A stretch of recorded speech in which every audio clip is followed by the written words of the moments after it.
Muy buenas noches. Muy buenas noches, señorita tutora. Gracias. Buenas noches, jóvenes. Les saluda el profesor de química, José Manuel. Vamos a continuar con nuestra clase de química. Hoy nos toca desarrollar la semana número 18, ¿no? El tema de contaminación ambiental. Buenas noches, Julio, Shanira, Antar. Muy buenas noches. Bien. Ambiente. ¿Qué es el ambiente? Es todo lo que nos rodea, ¿ya? El ambiente es todo lo que nos rodea.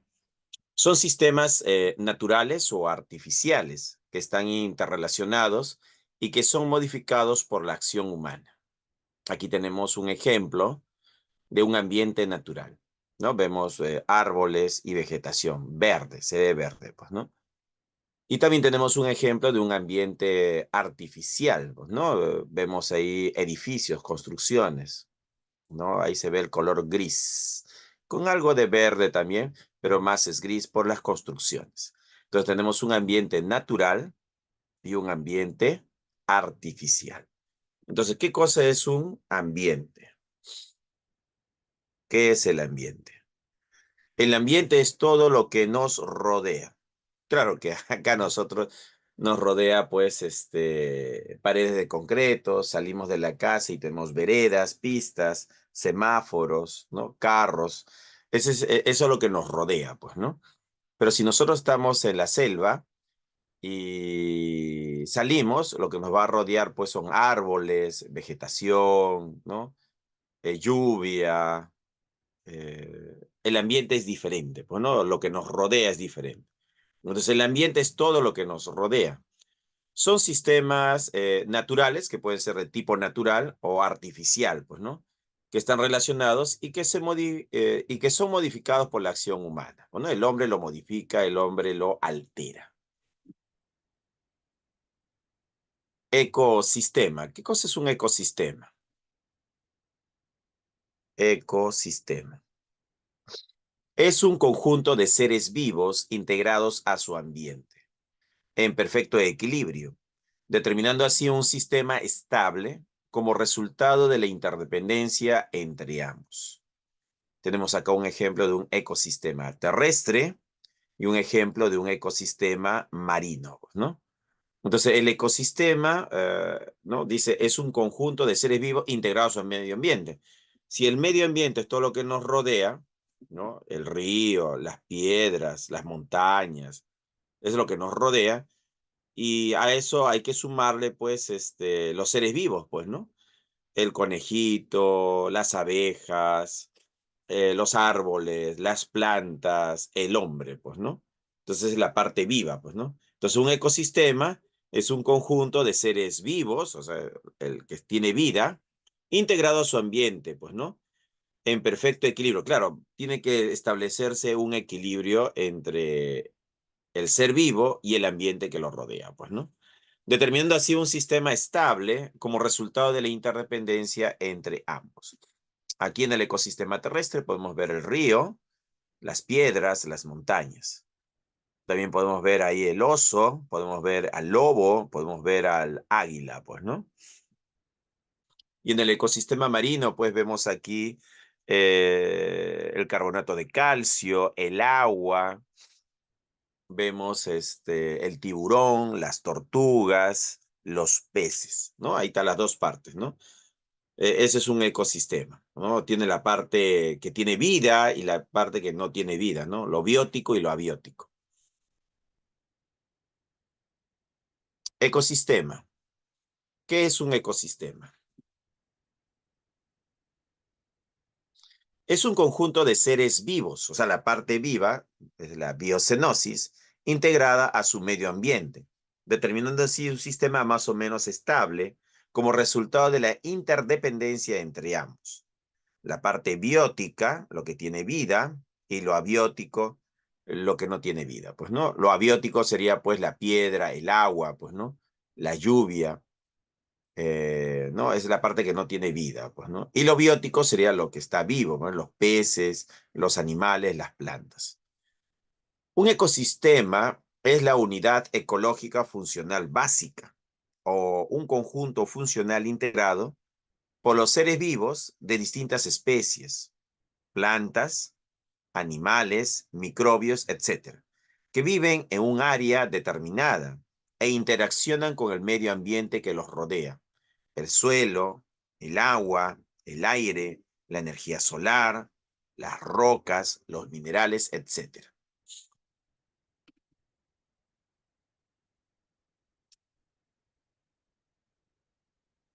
Ecología. ¿Qué cosa es la ecología? Veamos. Ecología. Del griego oikos, casa, y logos, conocimiento. Es una ciencia moderna que estudia las relaciones entre el ambiente y los seres vivos, investigando los mecanismos que nos relacionan con el ambiente y proponiendo formas para controlar los impactos negativos que puedan perjudicar grandemente a la humanidad. Claro, cuando hay un proyecto, se tiene que medir el impacto sobre el medio donde se va a colocar el proyecto, pues, ¿no? Entonces, va a impactar, va a cambiar, va a modificar el terreno, el lugar donde se va a desarrollar un proyecto, pues, ¿no? Ya sea la construcción de una represa, ya sea la construcción de una planta petrolera o de una mina, o de un pueblo, de una ciudad, o la construcción de una central hidroeléctrica, ¿no? Entonces, hay que minimizar los efectos negativos sobre el medio, ¿no? Sobre el medio ambiente. Y la ecología nos da ciertas recomendaciones, nos recomienda, nos aconseja, pues, ¿no? Entonces, la ecología del griego oikos, casa, y logos, conocimiento. Es una ciencia moderna, dice, ¿no? Que estudia las relaciones, ¿no? ¿Cómo se relaciona el ambiente y los seres vivos, ¿no? Debe haber algún tipo de relación entre el ambiente, ¿no? Lo que nos rodea y los seres vivos. Investigando los mecanismos que nos relaciona con el ambiente y proponiendo formas para controlar los impactos negativos. O sea, esos impactos negativos, minimizarlos, ¿no? Que no sea tan negativo, como, ¿no? El término dice, ¿no? Si va a haber impacto negativo, que sea el mínimo posible, que puedan perjudicar grandemente a la humanidad. Factores ambientales.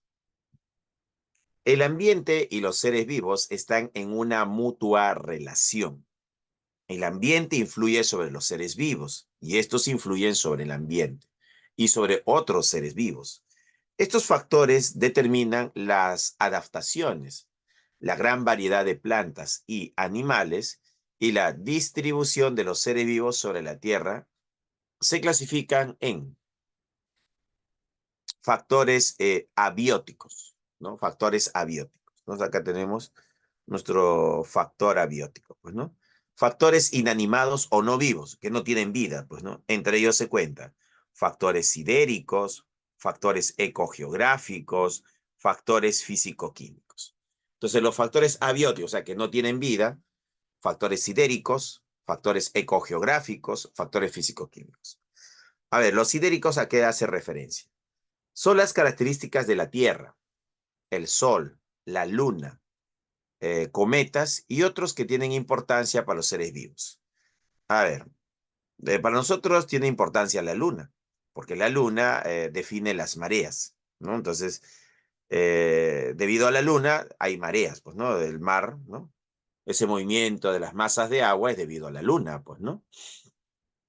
El sol es importante, pues no las estaciones, y no es igual estar en invierno que en verano, ¿no? Donde el sol brilla más, hay mayor radiación solar, que en invierno, que hay menor radiación solar. Entonces, esos son los factores sidéricos, el sol, la luna, pues, ¿no? Factores ecogeográficos. Son las características específicas de un paisaje natural. Presión atmosférica, ¿no? No es igual estar en la costa, donde la presión atmosférica es de una atmósfera, o estar en la sierra, donde la presión atmosférica es menor a una atmósfera, ¿no? Eso se puede observar en el desarrollo o el tamaño de los pulmones, pues, ¿no? Entonces, son factores ecogeográficos, ¿no? La presión atmosférica, corrientes marinas.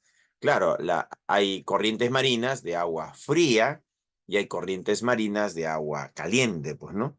Entonces, a veces el agua fría avanza, pues, 1, 10, 15 kilómetros y afecta, pues, ¿no? Porque de ella va a determinarse las lluvias o la sequía, pues, ¿no? Entonces las corrientes marinas influyen, pues, ¿no? En las lluvias de determinadas zonas, pues, ¿no? Si va a haber mucha lluvia o poca lluvia. Las cadenas de montañas. El Perú se caracteriza por tener su cadena de montaña. Esto evita que tengamos los tornados, pues, ¿no? Porque eso es raro acá ver tornados, pues, ¿no? Y esto es debido a la cadena de montañas y su influencia para paisajes colindantes. Factores físico-químicos son las características físicas y químicas del ambiente, como la energía solar, las lluvias, el pH del suelo, la presencia de nutrientes, etc. Ya, estos serían factores físico-químicos. Claro, el suelo tiene un pH, pues, ¿no? El agua tiene un pH. Entonces, de acuerdo al pH del suelo o de acuerdo al pH del agua, se van a desarrollar ciertos microorganismos, pues, ¿no? O ciertas especies que son muy sensibles al pH del suelo o al pH del agua, pues, ¿no? También a la presencia de nutrientes, pues, ¿no? Dependiendo de los nutrientes se van a desarrollar también ciertas especies. Bueno, esos son factores físico-químicos. Entonces, tenemos factores abióticos, factores sidéricos, como el sol, la luna, ¿no? Entonces, sidérico es sol-luna. Factores ecogeográficos, por ejemplo, las corrientes marinas, ¿no? El agua fría, el agua caliente, evaporación del agua, lluvia o sequías, podríamos decirlo así. Y factores físico-químicos, está relacionado pues al pH del suelo, pues, ¿no? A la radiación solar o el volumen o la lluvia que puede haber, pues, ¿no? En determinadas zonas. A ello lo vamos a llamar factores abióticos, ¿no? Sin vida. Pero también tenemos otro tipo de factores conocidos como bióticos. Y los factores bióticos son aquellos que tienen vida, pues, ¿no? Con vida, pues, ¿no? Factores bióticos. Entre ellos tenemos las relaciones entre los organismos. La influencia es muy variada porque puede provenir de individuos de esta o de diferentes especies. Por ejemplo, las plantas, para lograr transportar el polen de una flor a otra flor, lo hacen a través de las abejas, por ejemplo, ¿no? Las abejas llevan el polen de una flor a otra flor. Y esto es importante, pues, ¿no? Para las plantas, ¿no? Entonces ahí como dice, se ayudan, pues, ¿no? Dice, las relaciones entre los organismos, ¿no? Esa relación que hay entre un organismo y otro organismo para ayudarse, pues, ¿no? La influencia es muy variada porque puede provenir de individuos de esta, o sea, de la misma especie, o de diferentes especies, pues, ¿no? Dos, la vegetación como proveedora de alimentos, cobertura y refugio de vital importancia para los animales. Claro, la vegetación es muy importante, porque si no los herbívoros, ¿de dónde, de dónde comen? Pues, ¿no? La vegetación es su fuente de alimento, pues, ¿no? La densidad poblacional, o sea, la concentración de individuos de una misma especie o de diferentes especies en un espacio o área determinada. Claro, la población de una especie va a aumentar en el caso de que se elimine un depredador. Por ejemplo, si eliminamos un depredador para una especie, entonces la población de, de una de ellas va a aumentar, ¿no? Exponencialmente. Y se puede convertir en una plaga también, pues, ¿no? Entonces, la densidad poblacional. Ahora, lo que va a faltar es alimento.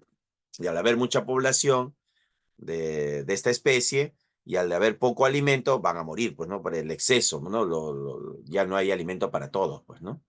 Entonces, la densidad poblacional, o sea, la concentración de individuos de una misma especie o de diferentes especies en un espacio o área determinada. Los seres humanos, cuya influencia sobre el medio ambiente es cada vez mayor por el aumento de la población y el desarrollo de la tecnología. Acá el puesto número 1 lo tienen los seres humanos. Los seres humanos modifican el medio que los rodea. Esto se puede ver cuando hay un asentamiento humano en una selva, por ejemplo. Entonces, la posición obliga a que construir sus casitas de madera, hay que cortar los árboles, y no solamente un árbol, hay que cortar 10, 15 árboles para construir una casa. Bueno, ahí se instala una familia, papá, mamá, hijos, pues, ¿no? Después de 20 años los hijos crecen, también ya tienen hijos, entonces también hay que cortar otra vez 10, 15 árboles nuevamente y construir una segunda casita, otra tercera casita, y se expande. Además, hay que considerar el terreno que se necesita para la crianza de ciertos tipos de animales, como la vaca, el toro, la oveja, los caballos. Entonces, que necesitan ciertos cuidados y protección. Entonces, ya hay un terreno, un área que tiene que ser despejado, pues, ¿no? Hay que cortar la hierba, la maleza y crear esos espacios. Entonces, el ser humano es el primero en modificar el medio ambiente que los rodea. Entonces comienza a hacer un proceso de tala de árboles, por ejemplo, ¿no? Y eso sería. Entonces, un factor biótico es el ser humano, ¿no? El ser humano cuya influencia sobre el medio ambiente es cada vez mayor por el aumento de la población y el desarrollo de la tecnología, pues, ¿no? Entonces, los factores bióticos, ¿no? O sea, los factores que tienen vida serían los organismos, ¿no? Cómo se relacionan los organismos, la vegetación, la densidad poblacional y los seres humanos. Entonces, esos serían los factores bióticos. Las relaciones entre los organismos, la vegetación, la densidad poblacional y los seres humanos. Esos son los factores bióticos. Contaminación ambiental. ¿Qué es la contaminación ambiental? Bueno, podríamos decir que la contaminación, acá está una definición, nos dice, es una alteración o ruptura del equilibrio en un ecosistema, alterando la calidad del agua, del suelo y del aire, generando riesgo para la salud de los seres vivos. Claro, eso sería contaminación ambiental. Entonces, nosotros contaminamos el agua, contaminamos el suelo, contaminamos el aire, ¿no? Entonces, Lima, por ejemplo, es una ciudad grande y su población eh, tiene que conectar los tubos del desagüe a algún lugar, pues, ¿no? Uno de ellos es el mar y otros son los ríos. Por Lima pasa un río, es el río Rímac, pues, ¿no? Y vas a poder ver a lo largo del río Rímac tubos de desagüe que vierten, ¿no? Descargan, se podría decir así, eh, líquidos de diferentes colores. Es curioso, ¿no? Que se ve de color verde, color rojo, color blanco, amarillo, marrón, gris. Realmente de cada tubo sale un color diferente de líquido o de descarga de masas de agua, pues, ¿no? Y eso contamina, pues, ¿no? Contamina al río, pues, ¿no? Está contaminando al río. Entonces podemos ver acá tubos de desagüe, pues, ¿no? Estos tubos de desagüe, ¿no? Como dice, ¿no? Una imagen vale más que 1000 palabras. El tubo de desagüe, ¿no? Que se conecta al río. Entonces, ese desagüe está contaminando las masas, la masa de agua de ese río, pues, ¿no? Y si eso está conectado a un lago, contamina la masa de agua del lago, pues, ¿no? Eso es un ejemplo de contaminación. Entonces, no te vas a meter al río Rímac, pues, ¿no? A nadar. ¿Por qué? Porque está contaminado, ¿no?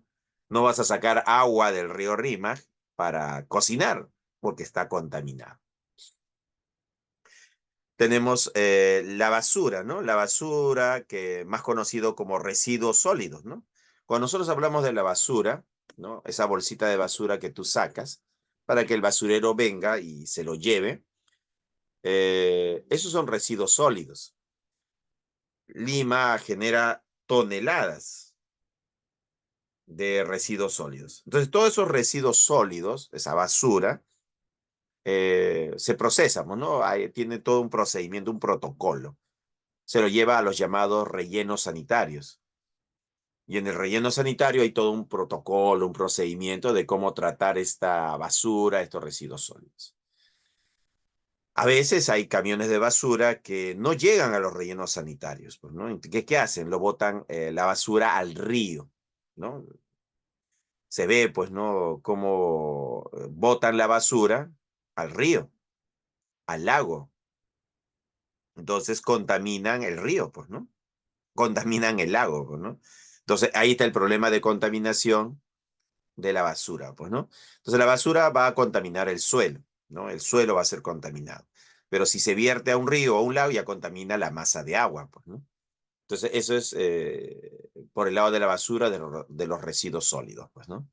Tenemos también la contaminación del aire. Podemos ver en esta imagen cómo se está contaminando el aire, ¿no? Contaminación del aire. Entonces, hay empresas, bueno, hay empresas que van a liberar a la atmósfera gases contaminantes. Bueno, al inicio, cuando se instaló esta empresa, la zona era desértica.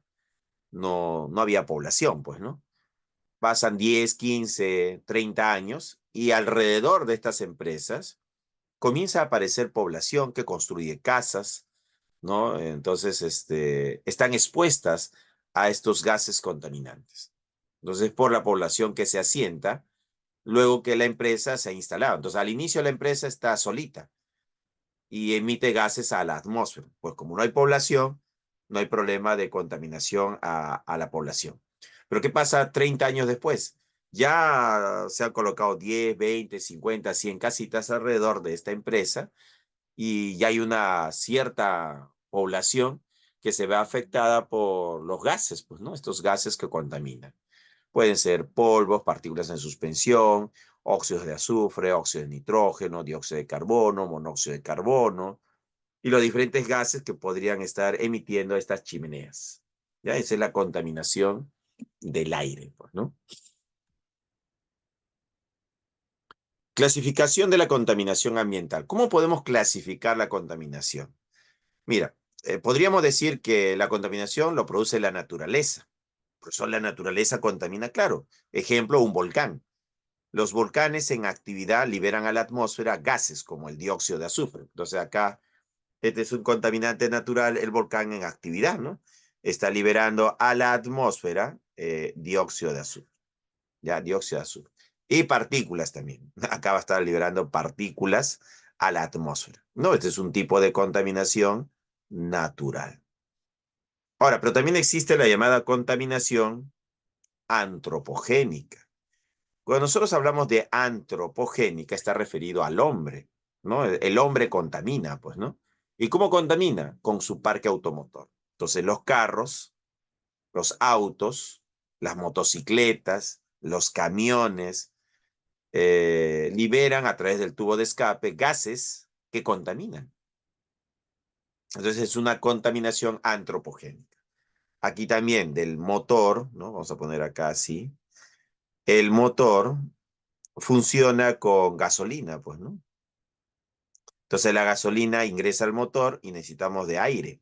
El aire también entra a este motor y por el tubo de escape luego sale pues los gases como monóxido de carbono, dióxido de carbono, carbón, vapor de agua, ¿no? Hasta los mismos hidrocarburos salen por el tubo de escape, ya cuando el motor no quema bien la gasolina, ¿no? La gasolina tiene en su composición azufre y este azufre reacciona con el oxígeno del aire. Al reaccionar con el oxígeno del aire se forma el dióxido de azufre, ¿no? El aire tiene nitrógeno y dentro del motor se genera alta temperatura, ¿no? Una alta temperatura.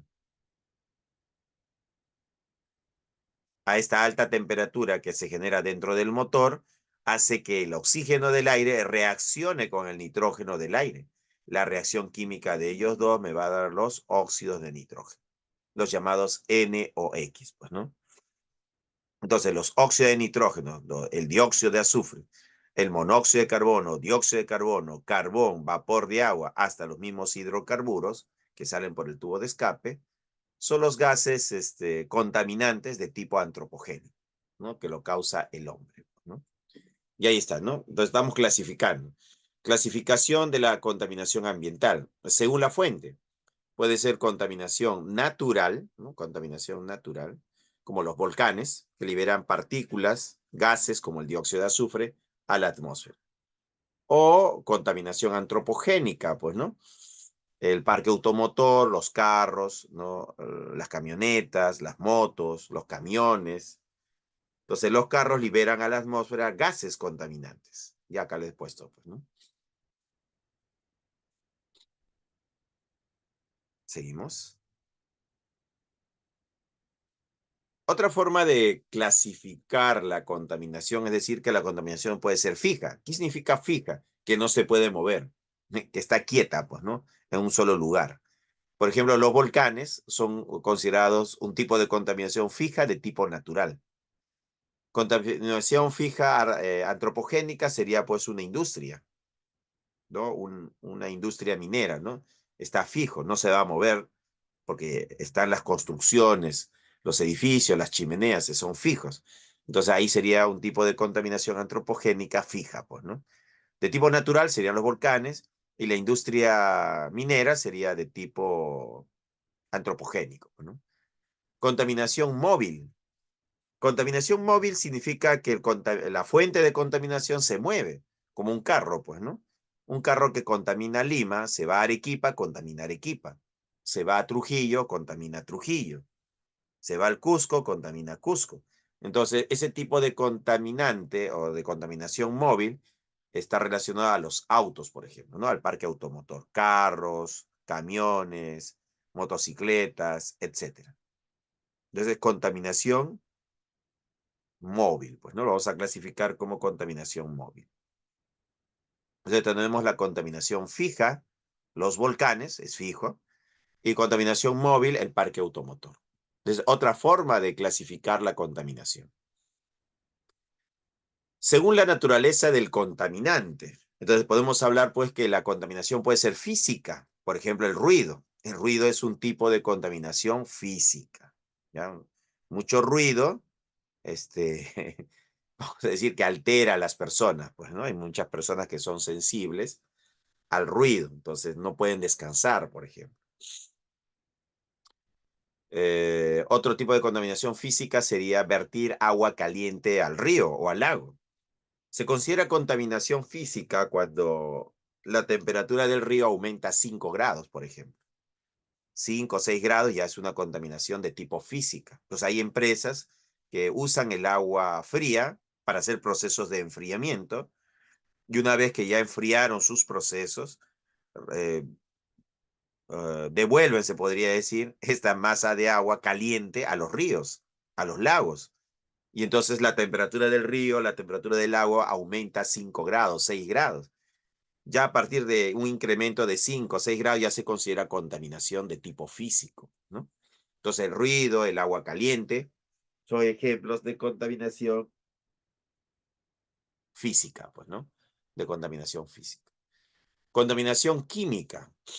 Bueno, del tubo de escape del parque automotor, pues, ¿no? Ahí está el carro, ¿no? Mira, por el tubo de escape está saliendo los óxidos de nitrógeno, el NOx, pues, ¿no? O los óxidos de azufre, el SOx. Entonces, los óxidos de nitrógeno, los óxidos de azufre es el contaminante químico, pues, ¿no? Ese es el tipo de contaminante químico. Otra forma de ver la contaminación por su naturaleza sería la contaminación biológica. Hablamos pues de microorganismos, bacterias, que son causantes de enfermedades, ¿no? Entonces, contaminación biológica. Entonces, bacterias, ¿no? Patógenas, ¿no? Esa sería la contaminación biológica. De acuerdo con la contaminación de naturaleza química, tenemos contaminantes primarios, aquellos procedentes directamente de la fuente de emisión, y contaminantes secundarios, aquellos originados en el aire, por interacción entre dos o más contaminantes, primarios o por sus reacciones con los constituyentes normales de la atmósfera. A ver, contaminantes primarios quiere decir que está saliendo de la fuente. Por ejemplo, del tubo de escape de un carro, ¿no? De un carrito, ¿no? El carrito libera gases a la atmósfera Y esos gases, ¿quiénes son? Por ejemplo, tendríamos contaminante primario, sería el óxido de azufre o los óxidos de nitrógeno. Entonces, ellos son contaminantes primarios, porque están saliendo del tubo de escape. ¿Quiénes son considerados contaminantes secundarios? Contaminantes secundarios significa aquellos originados en el aire por interacción entre dos o más contaminantes primarios o por sus reacciones con los constituyentes normales de la atmósfera. A ver, ¿cómo un contaminante primario se convierte en un contaminante secundario? Claro, una fuente libera, ¿no? El contaminante primario sale de una fuente y va a la atmósfera, pero en la atmósfera ocurre otra serie de reacciones químicas. O sea, no va a quedar simplemente como óxido de azufre o óxido de nitrógeno, sino como en la atmósfera hay vapor de agua, hay carbón, hay smog, hay radiación solar, ¿no? Entonces, esto permite que ocurran otras reacciones químicas, ¿no? Se podría decir que dentro del motor ya ocurrió una reacción química, salió de esa fuente, contaminante primario. Pero este contaminante primario en la atmósfera se encuentra con la radiación solar, se encuentra con el smog, se encuentra con el vapor de agua, partículas en suspensión, partículas de carbón en suspensión, y todos estos gases va a originar una nueva serie de reacciones químicas, ¿no? Por ejemplo, estos gases como el NOx, ¿no? Los óxidos de nitrógeno, junto con los compuestos orgánicos volátiles y la radiación solar, ¿no? El sol que nos da su radiación, va a iniciar una serie de reacciones químicas que traen como consecuencia la formación del PAN, ¿no? Del PAN, del nitrato de peroxiacilo. Estos nitratos son los que te hacen llorar en el carro. Si tú pasas por la avenida Bancay, comienzas a lagrimear, a llorar, o tus ojos se vuelven rojos. ¿Por qué? Porque están siendo expuestos a estos, están siendo expuestos a estos gases, como el PAN, pues, ¿no? El nitrato de peroxiacilo. O también se genera aquí en baja atmósfera el llamado ozono, pues, ¿no? Es un contaminante secundario. Entonces, al ozono se le va a considerar un contaminante secundario, ya un contaminante secundario, debido a que se genera en la atmósfera. También se generan aldehídos y otros compuestos más, pues, ¿no? A estos les vamos a llamar contaminantes secundarios, ¿no? Entonces, acá hay que entender que un contaminante primero es lo primero que sale de una fuente. Por ejemplo, del motor, donde dentro del motor hay reacciones químicas a altas temperaturas, entonces va a salir el óxido de azufre y el óxido de nitrógeno. Cuando estos óxidos han salido a la atmósfera, ¿qué ocurre en la atmósfera? En la atmósfera tienes radiación solar al mediodía, ¿no? Tienes partículas en suspensión, que pueden ser partículas de carbón, puedes tener monóxido de carbono, dióxido de carbono y otras sustancias más, ¿no? Hidrocarburos, compuestos orgánicos volátiles.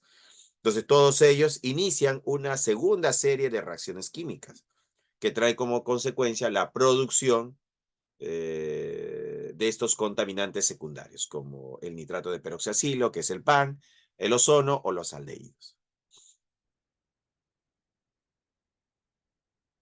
Contaminación del aire, actividad natural. Diremos que los volcanes son de tipo natural. Los volcanes contaminan. ¿Con qué contaminan? Con partículas, contaminan con dióxido de azufre a la atmósfera.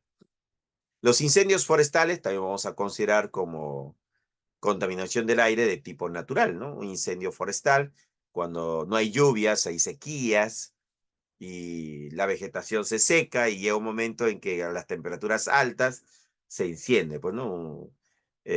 Hay incendios de tipo forestal. Acá se va a liberar a la atmósfera gases como el dióxido de carbono, monóxido de carbono, carbón, todo eso se libera a la atmósfera debido a los incendios forestales.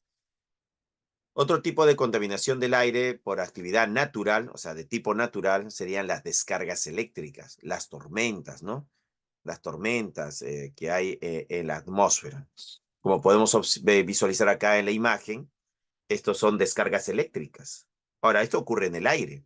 ¿Y qué tiene el aire? Bueno, el aire tiene nitrógeno en mayor porcentaje y oxígeno en menor porcentaje, ¿no? Entonces, estos gases, gas nitrógeno, gas oxígeno, frente a estas descargas eléctricas van a reaccionar. Por ejemplo, el oxígeno se va a transformar en ozono. Entonces, debido a estas descargas eléctricas, va a salir ozono, oxígeno triatómico. Entonces, debido a las descargas eléctricas, vamos a producir ozono en baja atmósfera, lo cual se considera un contaminante, ¿ya? Entonces, el ozono producido en baja atmósfera se considera contaminante. Debido a estas descargas eléctricas, también hacemos reaccionar el nitrógeno del aire con el oxígeno del aire, formando los llamados óxidos de nitrógeno, los NOx, ¿ya? Y ellos también son considerados contaminantes, ¿no? Entonces, de forma natural se está produciendo óxido de nitrógeno y ozono en baja atmósfera, debido a las descargas eléctricas. Fuentes de contaminación del aire por actividad humana. O sea, ¿cómo contamina el hombre? Pues, ¿no? El aire. Bueno, acá vemos una actividad minera, pues, ¿no? Las chimeneas que liberan a la atmósfera gases, pues, ¿no? Si acá se está tostando minerales, supongamos que esta es la tostación de mineral metálico. Entonces tenemos, por ejemplo, la esfalerita, que es el sulfuro de zinc, más el oxígeno del aire, que es gas, se va a formar dióxido de azufre gas, más el óxido de zinc, ¿no? Sólido. Entonces, por acá, ¿qué está saliendo? Está saliendo el dióxido de azufre gas. Entonces, la actividad minera, a través de sus chimeneas, liberan a la atmósfera dióxido de azufre, ¿no? Ya el dióxido de azufre que no pueden procesar, lo liberan a la atmósfera, ¿no? Porque ya no pueden procesar tanto dióxido de azufre, toneladas y toneladas de dióxido de azufre. Otra fuente de contaminación del aire de tipo humana, de actividad humana, sería el tránsito, ¿no? Acá vemos los carros. A las 7 de la mañana en Lima, pues habrá unos 100.000 autos funcionando. Entonces, por segundo se está liberando 100.000 litros de gases contaminantes, ¿no? 100.000 litros. Entonces, por eso Lima está contaminada, pues, ¿no? Por estos gases del parque automotor. Entonces, el tránsito libera a la atmósfera gases como el monóxido de carbono, el dióxido de carbono, el carbón, ¿no? Tenemos la liberación de vapor de agua, tenemos los óxidos de azufre, los óxidos de nitrógeno, los compuestos orgánicos volátiles, los hidrocarburos que salen a través del tubo de escape, ¿no? Entonces el tránsito contamina, pues, ¿no? Está contaminando. Las explosiones nucleares, claro, una explosión nuclear libera gases también a la atmósfera, partículas, gases, partículas radiactivas también, artificiales que se generan, se está liberando a la atmósfera, ¿no? Entonces sería la forma de contaminar el aire, ¿no? El aire está siendo contaminado.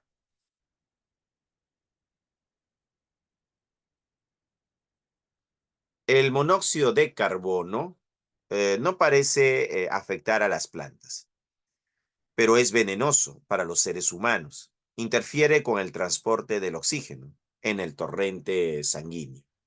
La hemoglobina, ¿no? La hemoglobina es el compuesto de la sangre que transporta el oxígeno, ¿no? Es el compuesto de la sangre que transporta el oxígeno. Entonces, la hemoglobina cumple una función. Su función, su tarea es transportar oxígeno, ¿no? Para eso sirve la hemoglobina. La hemoglobina se combina con el oxígeno en los pulmones para formar oxihemoglobina.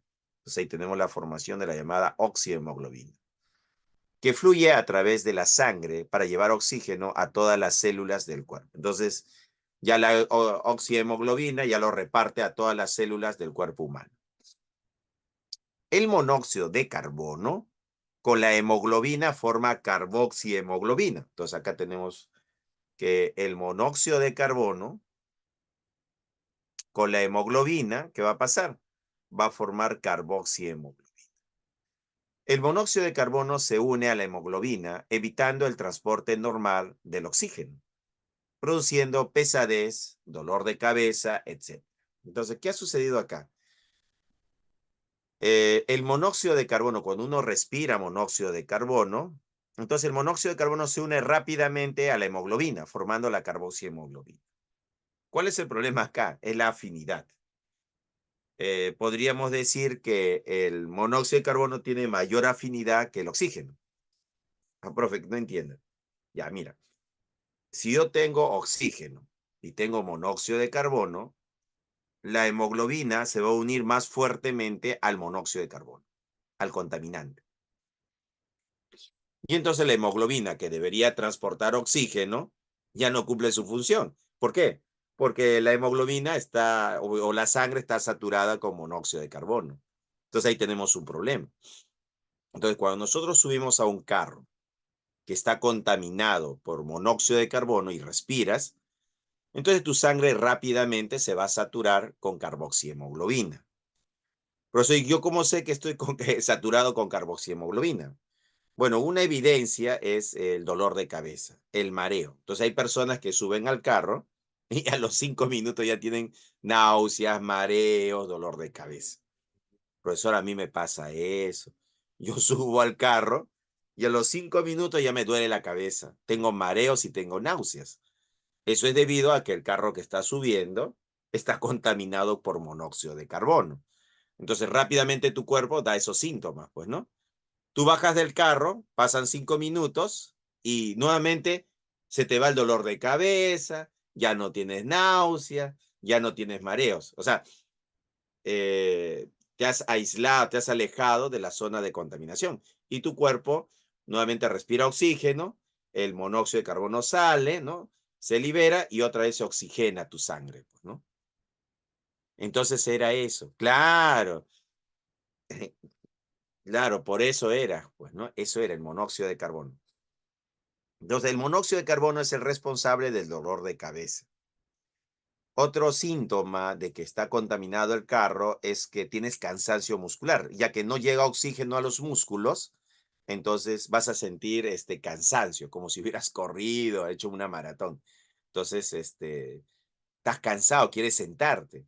Entonces ves un asiento, ¡fum!, te sientas al toque, ¿no? Es debido a que hay poco oxígeno, pues, ¿no? Al haber poco oxígeno, entonces vas a sentir cansancio. Es por eso que muchos llegan al lugar de su destino cansados, ¿no? Llegan agotados. ¿Por qué? Porque han estado en un ambiente contaminado por monóxido de carbono. Además, el monóxido de carbono también es responsable del sueño. Tú te sientas y duermes. Hay muchos que abrazan su mochila y duermen, pues, ¿no? En el carro. Y esto es porque el cuerpo, al no tener mucho oxígeno, trata de ahorrar, pues, ¿no?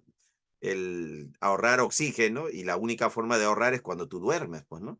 Entonces, cuando duermes, utilizas la menor cantidad de oxígeno. Entonces, duermes, entras a un sueño profundo. Si el ambiente no está aireado, o sea, no hay ventanas que abran y cierren o puertas que se abren y cierren, entonces vas a llegar a un estado de sueño profundo. Luego entras a un estado de coma, ¿no? Estado de coma, paro respiratorio y muerte. Entonces, el monóxido de carbono es mortal, puede llegar a matar a las personas, ¿no? Por eso es venenoso, como dice acá en la definición, ¿no? Entonces, en ambientes cerrados, el monóxido de carbono mata, pues, ¿no? Así es. Entonces, profe, yo en el carro que voy y vengo, ¿llegaré a estado de coma? No, pues en el carro no, pues no, porque en el carro hay ventanas que se abren y se cierran, puertas que se abren y se cierran, el carro está lleno un momento, pero después el carro está vacío, entonces es variable, ¿no? En el carro no podrías llegar a un estado de coma. Lo que sí, pues, dolor de cabeza, mareo, náusea, cansancio, sueño, eso sí vas a tener en el carro. Más allá de eso, no, pues, ¿no? Pero bajo otras condiciones, sí, la persona entra en sueño profundo, paro respiratorio y muerte, pues, ¿no? Entonces no parecía el monóxido de carbono, parecía inocente, pues, ¿no? Entonces el monóxido de carbono no parece afectar a las plantas, pero es venenoso para los seres humanos. Interfiere con el transporte del oxígeno en el torrente sanguíneo. La hemoglobina es el compuesto de la sangre que transporta el oxígeno. La hemoglobina se combina con el oxígeno en los pulmones para formar oxihemoglobina, que fluye a través de la sangre para llevar oxígeno a todas las células del cuerpo. El monóxido de carbono con la hemoglobina forma carboxihemoglobina. El monóxido de carbono se une a la hemoglobina evitando el transporte normal del oxígeno, produciendo pesadez, dolor de cabeza. Y acá está, pues, ¿no? Podemos ver cómo el oxígeno debe ser transportada por la hemoglobina. Y acá está el oxígeno, ¿no? Este es el oxígeno. Acá podemos ver el oxígeno que va a ser transportado. Vemos aquí cómo del alveolo pulmonar el oxígeno entra y se une a la hemoglobina. Y luego llega la hemoglobina a la célula y le entrega a la célula el oxígeno, ¿no? Esa es la función de la hemoglobina, pues, ¿no? Transportar el oxígeno.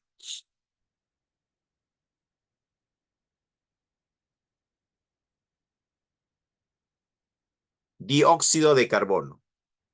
Como contaminante, se produce por la combustión de derivados del petróleo, llegando a ser muy abundante en ciudades de alta densidad poblacional. El dióxido de carbono también tiene su origen en la respiración de los animales, en la putrefacción y fermentación de sustancias orgánicas. El dióxido de carbono es un gas incoloro de olor, sabor picante. Es más denso que el aire, es soluble en agua y forma el ácido carbónico.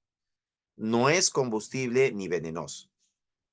El incremento de dióxido de carbono, principalmente en la atmósfera, hace que una cantidad de energía infrarroja IR, claro, la energía infrarroja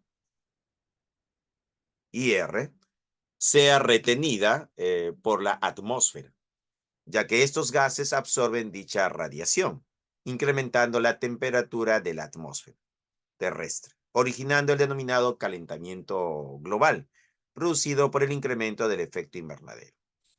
Muy bien, entonces acá tenemos el dióxido de carbono, que se va a producir debido a la combustión de los derivados del petróleo, ¿no? Gasolina, petróleo.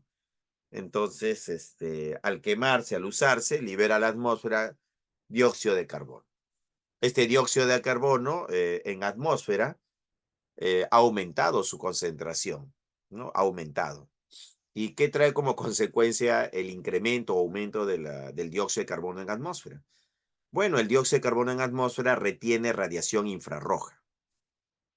Ya se comporta como un espejo. No sé si has visto que a veces entra en el salón un rayito de luz y alguien que tiene un espejito juega con la luz. No sé si has visto ese tipo de, a veces están jugando ahí con la luz, pues, ¿no? O sea, la luz llega al salón, a una zona, y alguien que tiene un espejo lo hace reflejar, ¿no? ¿No? Una reflexión hacia la pared, ¿no? Hacia algún punto del salón, pues, ¿no? Entonces, ¿qué está pasando acá?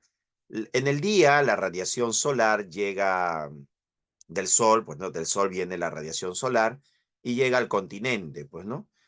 Llega al suelo, ¿no? A la litosfera. Cuando llega al suelo, a la litosfera, el suelo la absorbe, ¿no? Esta radiación.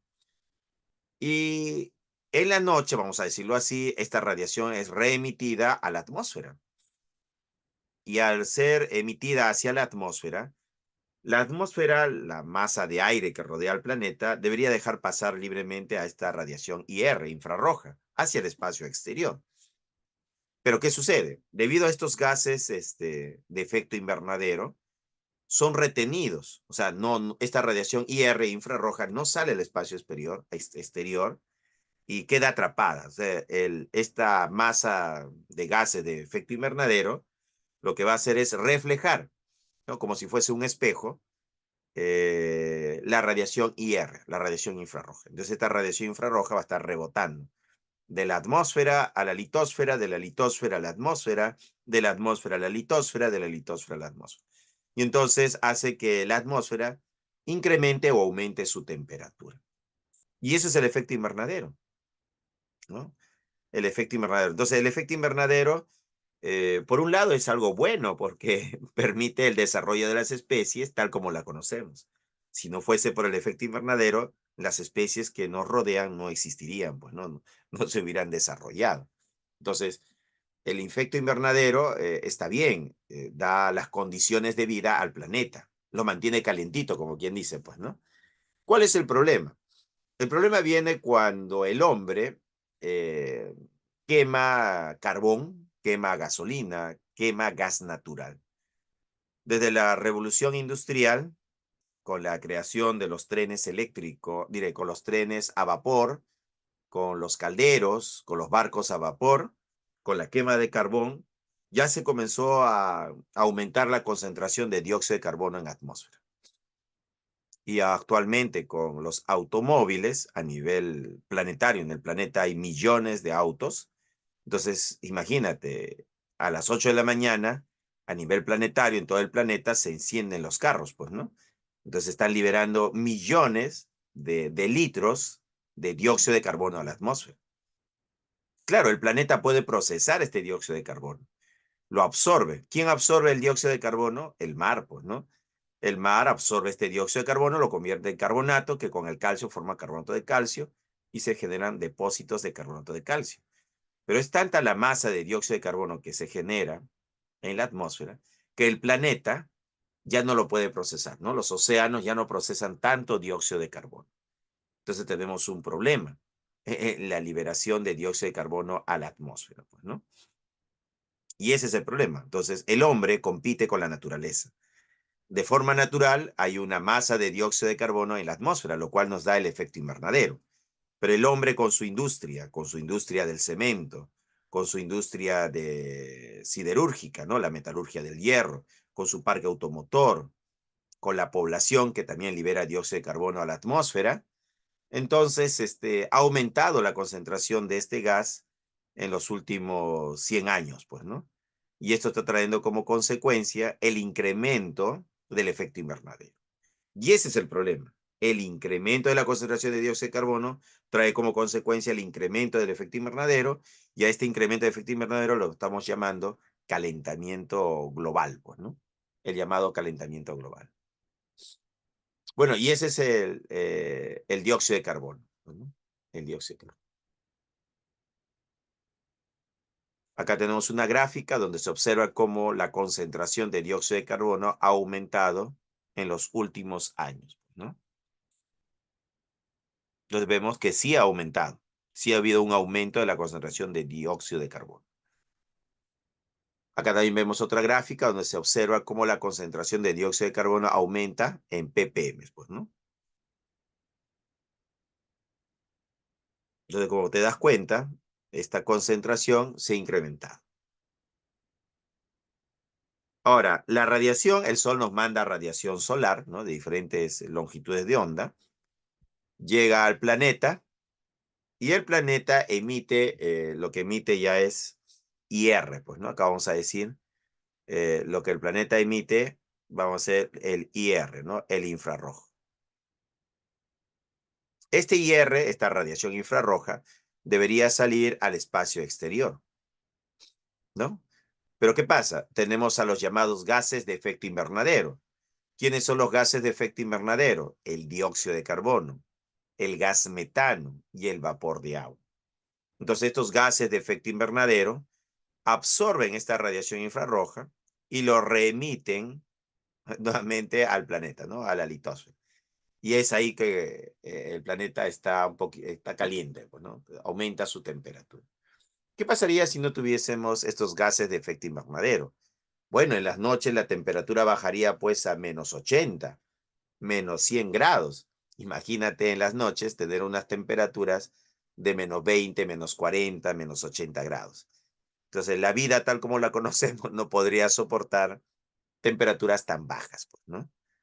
Y ese sería el problema de no tener estos gases de efecto invernadero. De forma natural, obviamente, de forma natural. Entonces, de estos gases, el que se ha incrementado alarmantemente es el dióxido de carbono. Por eso, eh, por eso hay que controlar esta emisión de dióxido de carbono. Bajar, ¿no? Disminuir la concentración de dióxido de carbono en la atmósfera. acá tenemos el efecto invernadero. A veces el efecto invernadero hay que ubicarlo en el tiempo. Por ejemplo, estamos en el año 2024. Entonces, hay efecto invernadero en este año, pues, ¿no? Pero si retrocedemos en el tiempo, año 1821, ¿no? También había efecto invernadero, ¿no? En el planeta había efecto invernadero, año 1821.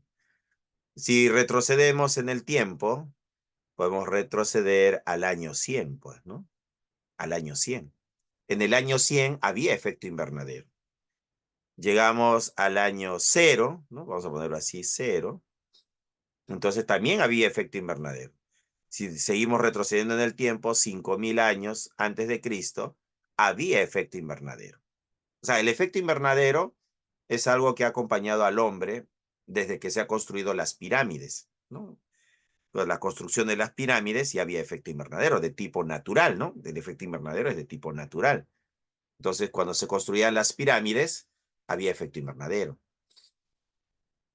En el año 100 había efecto invernadero. En el año 1821 había efecto invernadero. Hoy día hay efecto invernadero, ¿ya? Pero ¿cuál es la diferencia? La diferencia es que en los últimos 100 años este efecto invernadero ha aumentado. ¿Pero por qué ha aumentado? Porque ha aumentado la concentración de dióxido de carbono. Entonces ha habido un aumento de la concentración de dióxido de carbono por parte del hombre, ¿no? De tipo antropogénico. Se podría decir que de forma natural ya había pues una masa de dióxido de carbono en atmósfera. Y el hombre con su industria, con su parque automotor, con su población, libera grandes cantidades de dióxido de carbono a la atmósfera. Entonces el hombre compite con la naturaleza. Y ha sido hay tanta industria en el planeta, en el mundo, que la liberación de este gas ha aumentado el efecto invernadero. Y el incremento del efecto invernadero trae como consecuencia el calentamiento global, el calentamiento planetario, ¿no? El planeta va a tener en promedio 1 grado más. Profesor, ¿pero qué cosa es 1 grado más? Ah, 1 grado más sí afecta, pues, ¿no? Si la temperatura del planeta aumenta 1 gradito más, o medio gradito más, entonces va a haber mayor evaporación del agua, de los mares. Y al haber mayor evaporación va a haber más lluvias. O sea, las lluvias van a ser más fuertes cada vez. Va a haber huaicos, super huaicos, pues, ¿no? ¿Por qué? Porque va a aumentar las lluvias. Los tornados se van a convertir en super tornados. Los polos se van a descongelar, polo norte, polo sur, lo que trae como consecuencia el aumento del nivel del agua, ¿no? Entonces, que el planeta aumente su temperatura sí afecta, ¿no? Sí va a haber efectos, ¿no? Efectos negativos, pues, ¿no? Seguimos. Otro contaminante, bueno, depende dónde se encuentre para llamarlo contaminante. Entonces, el ozono, pues, ¿no? El ozono es un oxidante de origen fotoquímico, producido por acción de la luz al incidir sobre las capas de la baja atmósfera terrestre. El ozono presente en la atmósfera, en la alta atmósfera, en la estratosfera, tiene una acción benéfica. Ajá, es algo bueno, ¿no? Una acción benéfica vamos a decir que es algo bueno. Entonces, ¿pero dónde es bueno el ozono? En la estratosfera. Entonces, acá pondríamos que el ozono presente en la alta atmósfera, es decir, en la estratosfera, tiene una acción benéfica, o sea, es algo bueno, ¿no? Esta capa de ozono para el hombre, ya que absorbe radiación ultravioleta, ¿ya? Entonces, diremos que la radiación ultravioleta, el UV, es radiación ultravioleta que viene del sol, es peligroso para el ser humano. ¿Pero por qué es peligroso? Esta radiación ultravioleta, ¿no? Esta radiación ultravioleta es peligroso, ¿por qué? Porque es una radiación de alta energía. Entonces, sus paquetes, sus cuantos de energía, tienen la capacidad de romper un enlace químico. Entonces, si nosotros tenemos un enlace AB, entonces esta radiación puede romper este enlace. A punto, B punto. Y ese es el problema. La capacidad que tiene esta radiación para romper un enlace covalente. Entonces, como esta radiación sí puede romper enlaces covalentes, porque es una radiación de alta energía, entonces ahí está el peligro, pues, ¿no? Ese es el problema. Por eso hay que protegernos de la radiación ultravioleta. Entonces, el ozono presente en la alta atmósfera, o sea, en la estratosfera, tiene una acción benéfica, o sea, una acción buena para el hombre, ya que absorbe radiación ultravioleta. Entonces nos protege, ¿no? En la estratosfera. Sin embargo, en la baja atmósfera, ahora, otra cosa es ozono en baja atmósfera. Sin embargo, en la baja atmósfera, el ozono es considerado como un contaminante. Un contaminante significa es algo que te causa daño. O sea, vamos a definir así, ¿no? ¿Qué es un contaminante? Todo aquello que te causa daño, ¿no? Si te causa daño, es un contaminante. Entonces, en la baja atmósfera, el ozono es considerado un contaminante, que puede ser muy peligroso en concentraciones superiores a 0,1 ppm. Durante una hora afecta el sistema respiratorio, ¿no? Hace un proceso de irritación. El ozono es un gas incoloro, en gruesas capas es azul y de olor penetrante. El ozono es un agente oxidante y al descomponerse forma oxígeno atómico naciente. Y acá está, ¿no? La capa de ozono, ahí podemos ver, ¿no? Hay una capa. Esta capa es una capa de ozono, pues, ¿no? De oxígeno triatómico. Entonces, ahí la capa de ozono, ubicada en la estratosfera, ¿no? Esto está en la estratosfera, nos protege de la radiación ultravioleta, ¿no? Esta radiación ultravioleta nos causa daño, ¿no? Nos va a dañar. Y esa es la capa de ozono. Entonces ahí tiene una acción benéfica, una acción buena, nos protege. Pero si el ozono está bueno, acá la capa de ozono está a una altura de 15 kilómetros, 20 kilómetros de altura. Está alto, pero arriba, pues, ¿no? 15 kilómetros, 20 kilómetros, o sea, 20.000 metros, 15.000 metros de altura.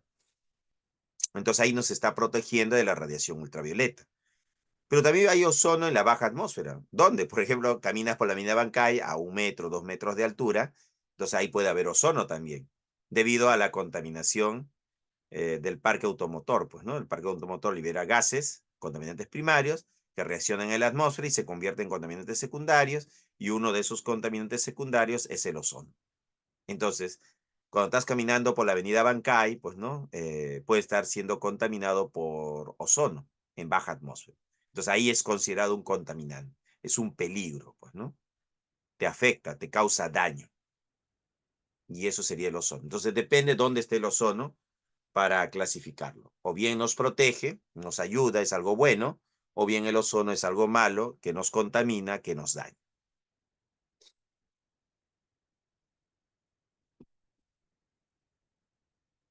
Bueno, acá esta representación de esta reacción química, acá dice que la radiación ultravioleta, o sea, acá viene la radiación UV de alta energía, llega a este freón, que es el cloro, unido al carbono, unido al cloro, unido al cloro y unido al flúor.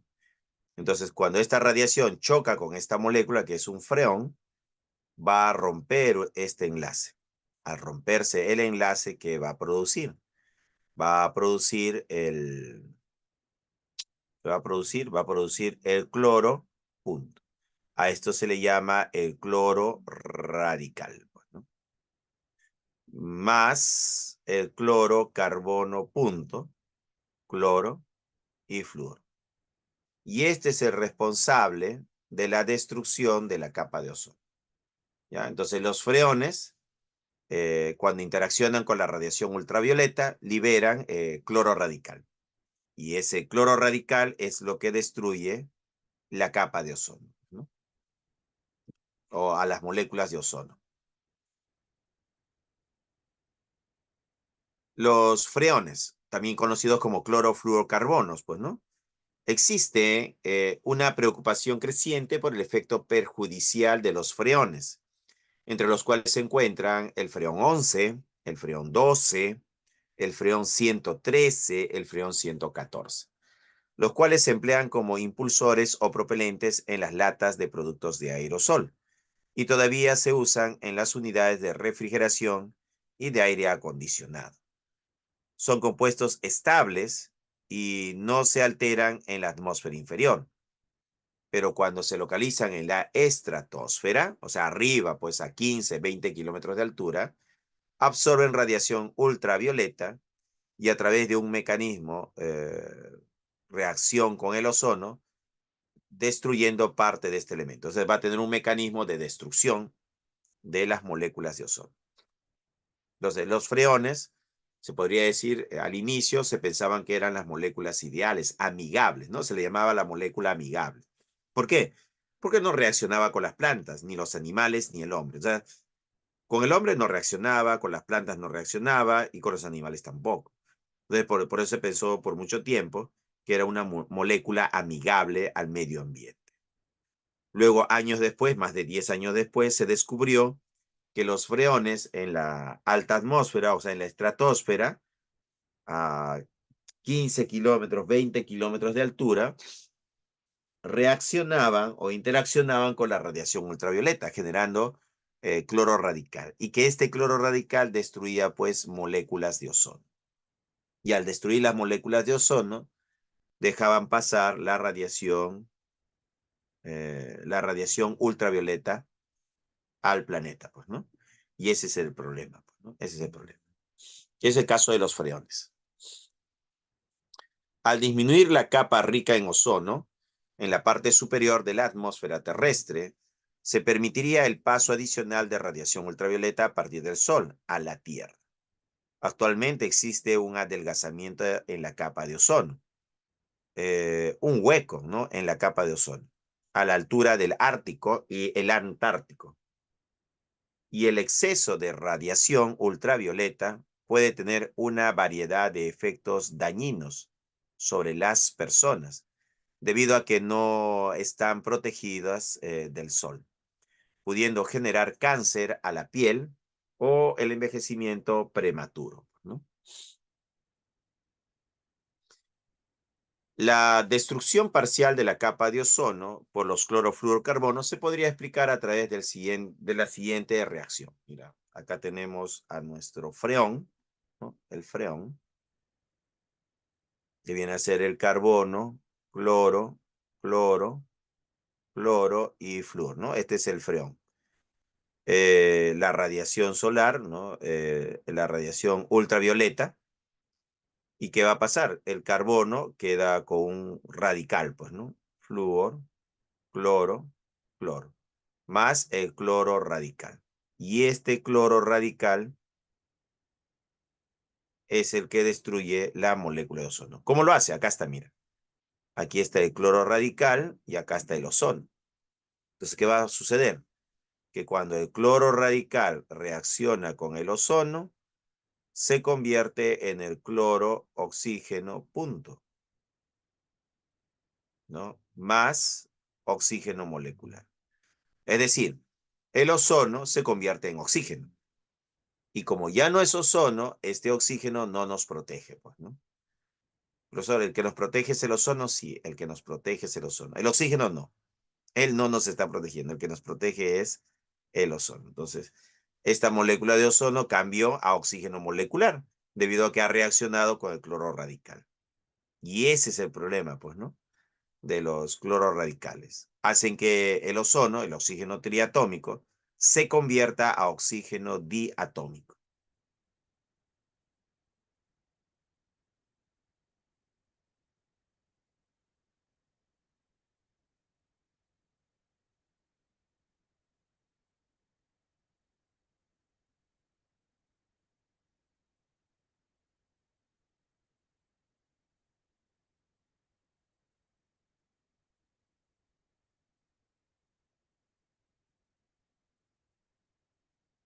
Muy bien.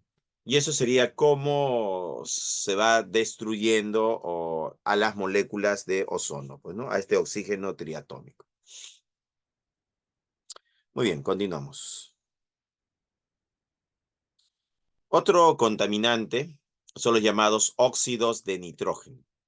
El óxido de nitrógeno, NO, y el dióxido de nitrógeno, NO2 o N2O4, Estos dos óxidos provienen de los procesos de combustión cuando alcanzan temperaturas muy elevadas, formándose los óxidos dentro del conducto de la chimenea, por combinación del nitrógeno con el oxígeno del aire.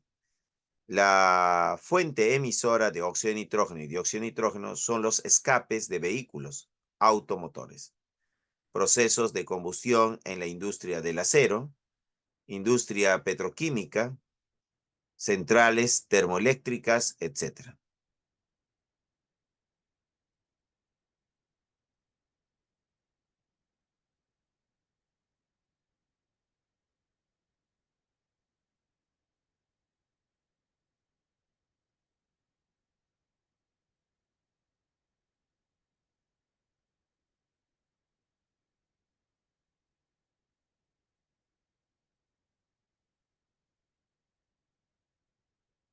Listo. Tenemos óxido de nitrógeno, ¿no? También es un problema de contaminación. Producto de estos óxidos de nitrógeno van a generarse los llamados nitratos de peroxiacilo. Los nitratos de peroxiacilo provienen de hidrocarburos alifáticos, nos van a formar los NPAS, y los nitratos de peroxibenzoilo, provenientes de hidrocarburos aromáticos, formarían los NPBS, pues, ¿no?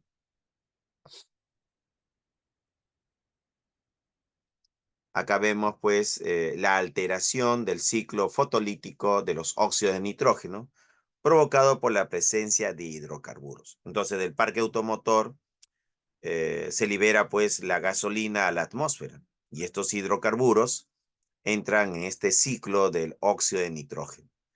¿Y qué va a traer como consecuencia? La producción de ozono, la producción de PAN, de aldehídos, eso va a producir, ¿no? Ese es el problema de contaminación por parte de los óxidos de nitrógeno. Entonces acá vamos a poner, no se ve muy bien, a ver qué tenemos acá. Tenemos la radiación solar, ¿no? Con una longitud de 380 nanómetros. ¿Qué va a hacer? Acá tenemos al dióxido de nitrógeno, ¿no? Esto de acá viene a ser el dióxido de nitrógeno. Ya, es el dióxido de nitrógeno, que se va a convertir en óxido de nitrógeno. Esto de acá es el óxido de nitrógeno. Y acá tenemos oxígeno atómico, pues, ¿no? Este es el oxígeno atómico. Tenemos oxígeno atómico y óxido de nitrógeno. Esto se separa así por la radiación solar, ¿no? A 380 nanómetros. Luego tenemos los hidrocarburos, que viene a ser carbono X, hidrógeno Y, que con este oxígeno atómico va a poder formar aldehídos, y si a esto le sumamos oxígeno, el oxígeno del aire, esto de acá es el oxígeno del aire, más los óxidos de nitrógeno, ¿no? Los hidrocarburos y oxígeno. Entonces acá tenemos oxígeno más hidrocarburos más los NO, que serían los óxidos de nitrógeno. Entonces con todos ellos, más el oxígeno del aire,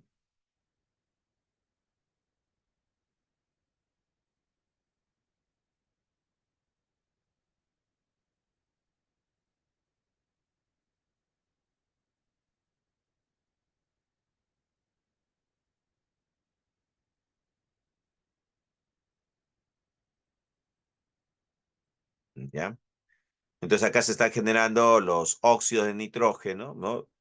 Se genera ozono en baja atmósfera, como puedes ver acá, se está generando ozono y se genera el NPA, que viene a ser el PAN, ¿no? Este nitrato de peroxiacilo.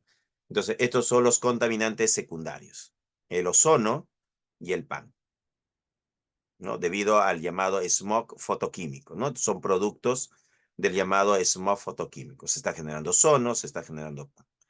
Ahora, este PAN es el nitrato de peroxiacilo, y acá está, mira, nitrato de peroxiacetilo. Y esto es no otra cosa que el PAN, pues, ¿no?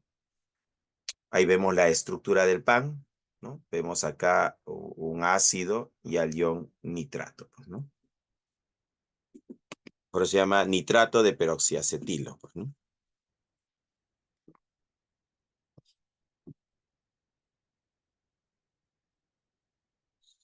Acá tenemos otra imagen donde se ve cómo los contaminantes primarios, como el óxido de nitrógeno, el dióxido de nitrógeno o los compuestos orgánicos volátiles, al reaccionar en la atmósfera van a generar ozono, que ya es un contaminante secundario, o el PAN, que también es un contaminante secundario.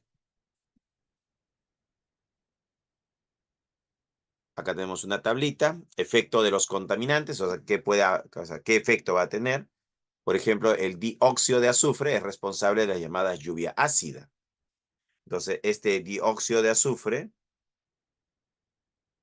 va a reaccionar con el oxígeno para formar trióxido de azufre, y ese trióxido de azufre reacciona con el agua para formar ácido sulfúrico. Entonces, efecto generador de lluvias ácidas, daños a las vías respiratorias. Los llamados óxidos de nitrógeno, los NOx. Bueno, el NOx junto con los hidrocarburos, vamos a poner así, el NOx, con los hidrocarburos, con los compuestos orgánicos volátiles. Entonces, ellos van a formar el llamado smog fotoquímico.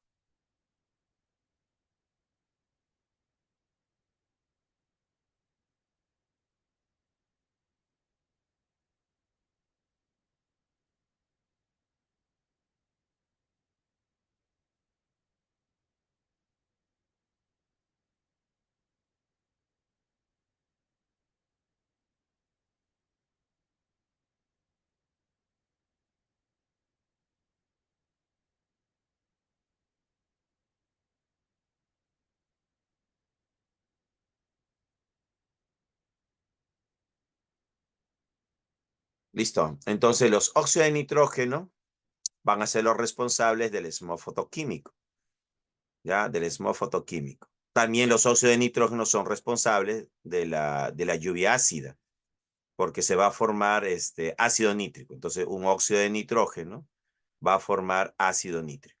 Entonces, es parte de la lluvia ácida.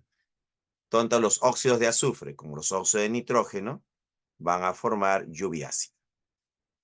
El otro contaminante es el monóxido de carbono, que hemos hablado que con la hemoglobina forma la carboxihemoglobina, pues, ¿no? El efecto es la fijación en la hemoglobina interfiriendo con el transporte de oxígeno. Se forma la carboxihemoglobina. Ya, ese sería el caso del monóxido de carbono. Otro contaminante es el dióxido de carbono, combustión de derivados del petróleo. El efecto es el incremento del efecto invernadero, ¿no? Y ya sabemos que el incremento del efecto invernadero lo vamos a llamar calentamiento global, pues, ¿no? Otro contaminante son los hidrocarburos o compuestos orgánicos volátiles, ya sean alifáticos o aromáticos. El efecto es el llamado smog, ¿no? El smog fotoquímico. Los clorofluorcarbonos, otro contaminante, también conocidos como freones. Tenemos el freón 11, el 12, el 113, el 114. Entonces, estos clorofluorcarbonos, el efecto que tienen es la destrucción de la capa de ozono. ¿Por qué? Porque estos freones van a generar cloro radical. ¿Ya? Entonces hay que tener presente que estos freones, que es lo que producen, van a producir el cloro punto, que viene a ser el cloro radical. Y este cloro radical tiene la capacidad de reaccionar con el ozono, ¿no? Va a reaccionar con el ozono. Por eso acá ponen el efecto destrucción de la capa de ozono. Otro contaminante es el ozono. En la baja atmósfera es considerado como un contaminante, que puede ser muy peligroso en concentraciones superiores a 0,1 ppm durante una hora. El efecto: corroe y destruye la materia orgánica, descalcificación de los huesos, ¿no? Va a tener ese efecto.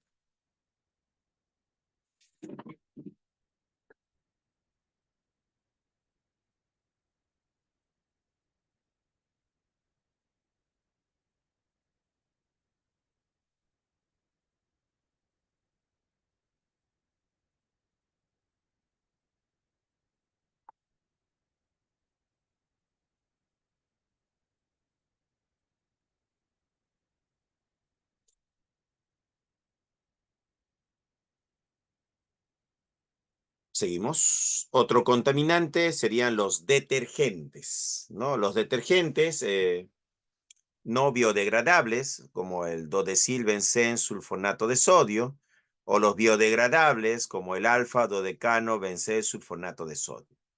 El efecto es la eutroficación. Ahora, ¿qué cosa es la eutroficación? Bueno, los detergentes tienen como aditivos químicos a los llamados fosfatos o polifosfatos, que una vez que cumplió su función, que era disminuir la tensión superficial del agua, ¿no? La tensión superficial del agua va a cambiar debido a estos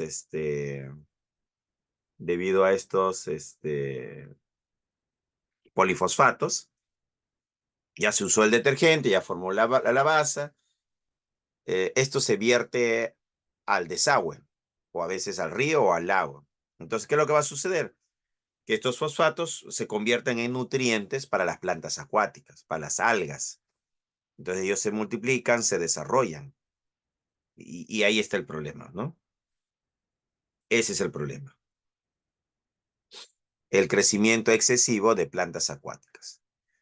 Lo que pasa es que estas plantas, su población al aumentar, llega un momento en que mueren y los microorganismos que van a degradarlo, van a consumir el oxígeno del agua. Entonces, ¿qué es lo que va a suceder? Que la concentración de oxígeno en el agua disminuye, ya disminuye. Y eso se va a llamar eutroficación, ¿no? Entonces, la eutroficación es el crecimiento excesivo de plantas acuáticas que trae como consecuencia la disminución de la concentración de oxígeno en agua. ¿Quiénes son los afectados? Los vertebrados, los peces, que necesitan de cierta concentración de oxígeno. Entonces, su alternativa es migrar a otras zonas o, claro, esa es su alternativa. Otro contaminante a mencionar son los llamados pesticidas, ¿no? El llamado DDT. Ya acá tenemos al DDT. El dicloro difenil tricloroetano, ¿no? Más conocido como paratión, pues, ¿no? Y el tetraetil pirofosfato, que es el TEP. El efecto, fijación en los tejidos lipídicos, en otras palabras, en la grasita. Entonces, nuestro cuerpo tiene zonas donde se almacena la grasa, ¿no? Entonces, ahí se va a fijar este pesticida, ¿no? Este plaguicida. Se sospecha que son los responsables de las enfermedades neoplásicas, ¿ya? En otras palabras, del cáncer, pues, ¿no? Son carcinógenos, es decir, sustancias que producen la formación de tumores.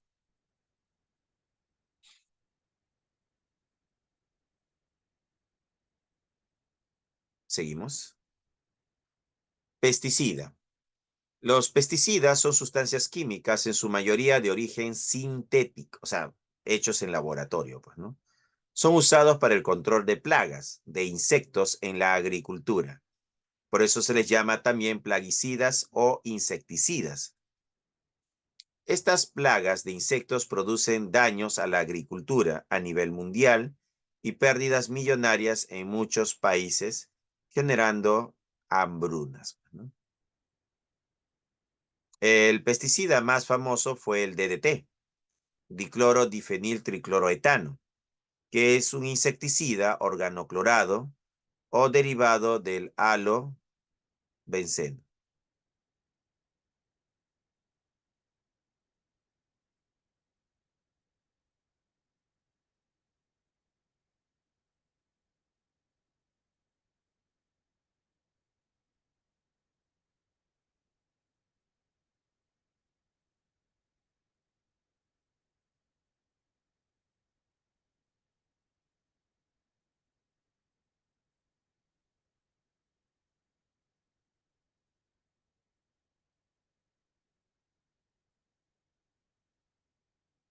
¿Ya? Entonces acá tenemos los pesticidas, pues, ¿no? El más famoso fue el DDT, ¿no? DDT, diclorodifeniltricloroetano, que es un insecticida organoclorado o derivado del halobenceno. Entonces, estos insecticidas se usan porque son de amplio espectro, arrasan con todo, pues, todos los insectos caen con el DDT. Por eso se usa bastante, ¿no? Bien, seguimos. Acá tenemos la estructura del DDT. Podemos ver que tiene cloro, es una estructura clorada. Tiene el DDT, ¿no? Tienes aquí al cloro unido a un carbono, unido al cloro, unido al cloro, ¿no? Tres cloros unidos a un carbono. Luego tenemos acá el She, que está unido aquí al anillo aromático, al benceno, pues, ¿no? Y este está unido al cloro. De igual forma, por acá tenemos el anillo aromático, doble enlace, doble enlace, doble enlace, unido al átomo de cloro. Y él es el DDT, pues, ¿no? El DDT. Seguimos. Ahora vamos a hablar de la potabilización del agua. Se denomina así al tratamiento de aguas naturales para dedicarlas al consumo humano. Dicho tratamiento incide en aspectos físicos. El producto final no debe ser turbio. Químicos. El agua para el consumo humano debe tener una concentración mínima de sustancias que puedan dañar la salud. Y biológicos. El agua potable debe estar exenta de microorganismos patógenos. Entonces, esas son las características que debe tener el agua potable. ¿No? No debe hacerme daño. Debemos eliminar el contaminante físico, eliminar el contaminante químico y eliminar el contaminante biológico del agua, pues, ¿no? Proceso. Número 1, represamiento de las aguas de río. Número 2, separación de sustancias voluminosas. Bueno, en este caso se utiliza rejas o mallas para retener botellas, ramas, arbustos. Entonces a eso se llama también cribado, pues, ¿no? Número 3, sedimentación de arenas. Claro, se almacena el agua en pozas y se espera que la gravedad haga efecto sobre ellas, pues, ¿no? De esa forma puedo separar las partículas, ¿no? Que sedimentan por efecto gravitacional. Precloración. La precloración es agregar al agua cloro. Se le agrega el agua cloro por ser tóxico para los microorganismos causantes de enfermedades, ¿no? Si hay bacterias que causan enfermedades, el cloro va a ser tóxico para ellos. Embalsamiento, o sea, almacenar agua. Coagulación y floculación. La coagulación y la floculación significa agregar al agua coagulantes. ¿Por qué, profesor? Ya, para comenzar, el agua todavía no es transparente. Tiene partículas en suspensión. Estas partículas no van a sedimentar, ¿no? Va a demorar ahí 3, 4 meses y no sedimenta. Entonces queremos acelerar el proceso, entonces agregamos al agua coagulantes. Entonces estos coagulantes son, por ejemplo, el alumbre, el sulfato ferroso, el sulfato férrico, se le agrega al agua. ¿Para qué? Para desestabilizar al sistema coloidal y hacer que las partículas se unan. Y al unirse forman una partícula más grande que va a sedimentar. Después tenemos la decantación, que significa pasar el agua de una poza a otra poza. La filtración, bueno, en la etapa de filtración el agua queda clarificada, queda transparente. Entonces nuestro filtro puede ser arena, puede ser zeolita o puede ser carbón activado. Bueno, el más baratito sería arena, ¿no? Arena fina de playa. Entonces, en la filtración se deja pasar la masa de agua y va a quedar retenidas las partículas que estaban eh, ¿no? Que enturbiaban el agua, ¿no? Que no la hacían transparente.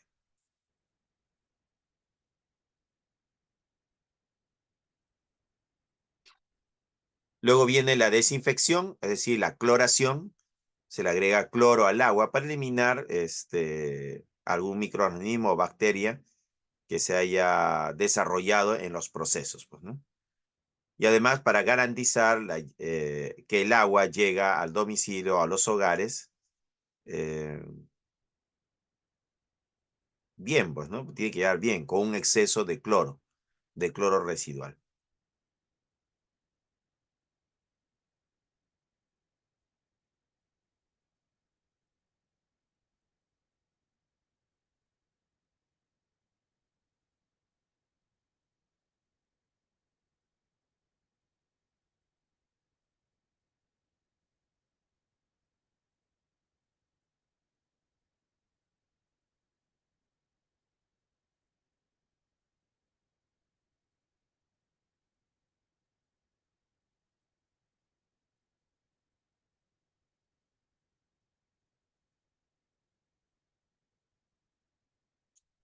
Listo, y eso sería el proceso, pues, ¿no? Agregarle cloro, almacenar y distribuir.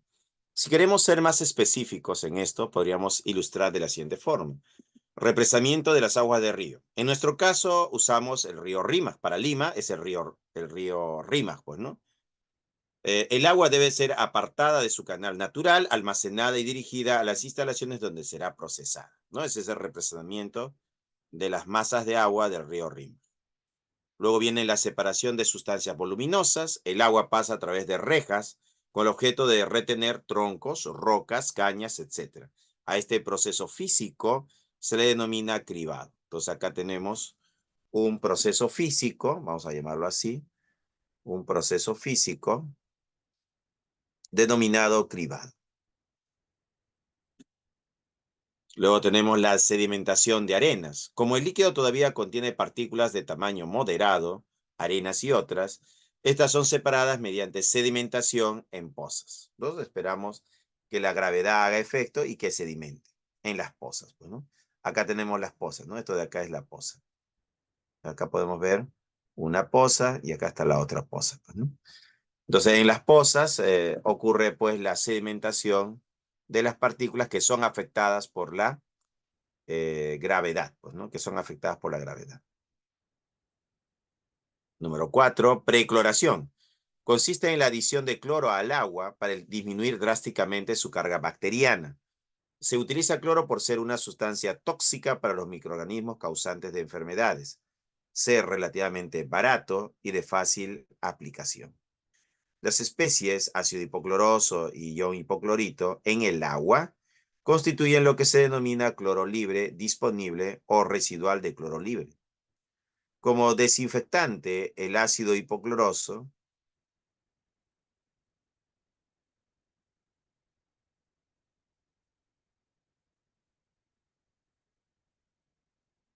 ¿ya?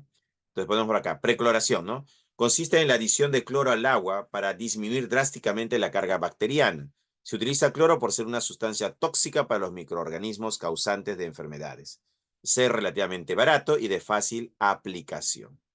Las especies ácido hipocloroso y ion hipoclorito en el agua constituyen lo que se denomina cloro libre, disponible o residual de cloro libre. Como desinfectante, como desinfectante, el ácido hipocloroso es más efectivo que el ion hipoclorito. Por ello, la desinfección más letal con cloro ocurre a pH bajo, es decir, en medio ácido, ¿no? Y acá tenemos, bueno, tenemos la precloración, ¿no? Acá tenemos la etapa de la precloración.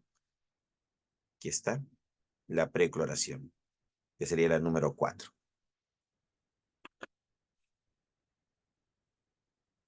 Luego tenemos el embalsamiento. El agua clorada es almacenada en estanques reguladores con el objeto de asegurar una producción continua durante varias horas, pues, ¿no? Entonces hay que almacenar agua. Entonces acá tenemos el embalsamientos, ¿no? El embalse, pues, ¿no? Se almacena alrededor de 1.7 millones de metros cúbicos, ¿no? Ese es el volumen de agua que se almacena, ¿no? Seguimos. Coagulación y floculación. Como el agua tratada hasta este momento retiene partículas muy finas, en otras palabras, partículas de tamaño microscópico, en suspensión, que son las que ocasionan la turbidez, es necesario eliminarlas. Debido a su tamaño, estas partículas demoran mucho en sedimentar o simplemente no sedimentarían. Por tanto, se les debe agrupar en partículas de mayor tamaño, llamados flóculos, a fin de que sedimenten fácilmente. Con este objetivo se añade al agua sustancias coagulantes que promuevan el incremento, de las fuerzas de atracción entre partículas y se aglomeren entre sí. Los coagulantes comúnmente utilizados son alumbre, sulfato ferroso, sulfato férrico. Entonces acá tenemos lo que se usa es el alumbre, el sulfato ferroso, está hidratado o el sulfato férrico. Entonces ahí tenemos algunos ejemplos de coagulantes que se agrega al agua. Viene después la etapa 7, que es la decantación. Los flóculos son retirados por sedimentación y el líquido sobrenadante es separado por decantación.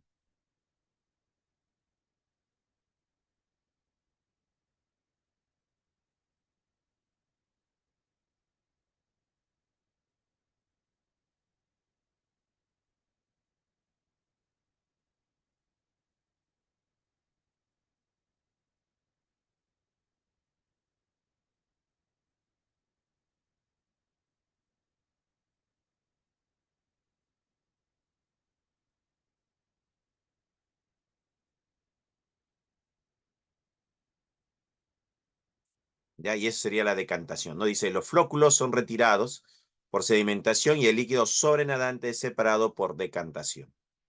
Claro, de una poza va a pasar el agua a otra poza y pasa a través de las compuertas laterales, pues, ¿no? Que hay. Filtración. La separación de partículas finas se completa haciendo pasar el agua a través de un objeto que deja pasar el líquido, pero retiene los últimos sólidos en suspensión. A esta etapa también se le denomina clarificación. Entonces, en la etapa de la filtración, en el proceso de filtración, el agua queda transparente, queda clarificada. Como filtro podríamos usar arena fina de playa. Nosotros tenemos arena de óxido de silicio al 99.99% de pureza. Tenemos también otros filtros como la zeolita o el carbón activado. Pero lo más barato es utilizar arena, pues, ¿no? Arena de playa. Bien, seguimos. Viene la desinfección o cloración. En esta etapa se aplica nuevamente cloro con la finalidad de eliminar los últimos residuos de contaminación bacteriana.